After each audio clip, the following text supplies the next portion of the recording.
ธรรมของพระสารีบุตรเถระภาราหาเวปัญจขันธาภาระหาโรจะปุคโลภาราทานังทุกขังโลเก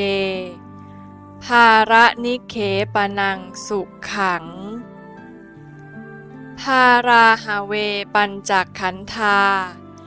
การแบกหามบริหารขันธ์ห้านี้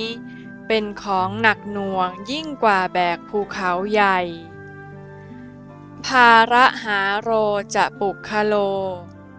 บุคคลรวมทั้งเทวดาและมนุษย์เป็นผู้แบกหามบริหารขันธ์ห้าของหนักอันนี้ไว้ภาราทานังทุกขังโลเกการแบกภาระที่หนักหน่วงอันนี้ไว้เป็นทุกข์ในโลกภาระนิเขปนังสุขังโลเกการวางขันธ์ห้านี้ลงเสียได้เป็นสุขในโลกภาระสุตตคาถานี้หมายความว่าเทวดามนุษย์และสัตว์ทั้งหลาย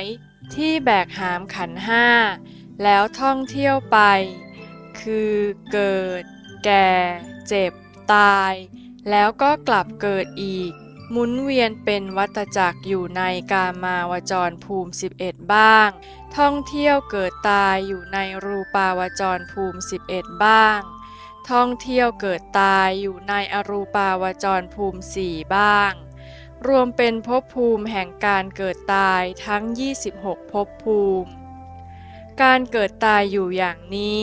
เป็นภาระแห่งความทุกข์ที่หนักอึ้งและไม่มีจุดจบเราจะสามารถมองเห็นความจริงแห่งขันธ์ห้าโดยผ่านอริยสัจสี่ดังนี้ 1. การแบกรับหาบแห่งขันธ์ห้าเรียกว่าทุกข์ 2. ผู้ที่มอบหาบแห่งขันธ์ห้านี้ให้เรียกว่าสมุทัย 3. การสลัดทิ้งหาบแห่งขันธ์ห้าได้แล้วเรียกว่านิโรธ 4. การวางหาบแห่งขันธ์ห้าลงเรียกว่ามรรค